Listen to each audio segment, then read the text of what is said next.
7 سپتمبر 1974 پاکستان کې یوم الفتح ورځ مناویږي. دغه یوم الفتح ورځ چې په څه باره کې مناویږي دا د ختم نبوت باره کې مناویږي.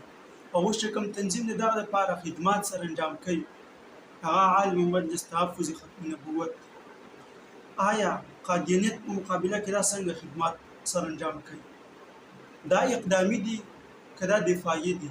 عالمي مجلس ختم نبوت دا ټول چې څومره اقدامات کوي دا دفاعي دي او د دې اقدامي خدمات نشته. ځکه که موږ قادیانیت وګورو هغوی مخکې روان دي او خپل میشن وړاندې کوي. عالمي مجلس تحفظ ختم نبوت صرف دفاعي کاروایي کوي. مطلب دا چې په مخکې وړاندې دي روان چې قادیانیت څه کار وکړي نو صرف د هغه دفاع کوي، هغه د هغه ځای نه ختموي. دوی اقدام ولې نه کوي؟ مطلب دا چې دوی ولې داسې خپل تنظیم نه امپروو کوي چې زموږ په راتلونکي وخت کې داسې منصوبوي په علاقې کې به کلیرنس کېږي، د قادیانیت اپریشن به کېږي. داسې اقدامات ولې دی نه وړاندې کوي قوم ته؟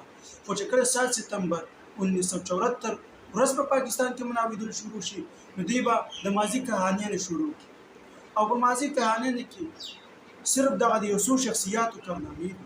او دغه واقع به تاسو ته بیانوي چې کومه چناب نګر کې نشتر میډیکل کالج والا سره شوي نو د دغه نه څنګه جوړېږي نو تاسو راپاڅېږئ د دغه تنظیم سره ودرېږئ د دغه تنظیم حصه جوړه شي. او بل دا زما دغه تنظیم والا د دا درخواست دی چې تاسو دفاعي جهاد مه کوئ، تاسو اقدامي جهاد وکړئ. یعنی ځکه تاسو اقدامي جهاد وکړئ چې تاسو سره حکومت آییني ده، تاسو د آیین د لارې کار کوئ، تاسو څه غیر آییني ایلیګل کار نه کوئ.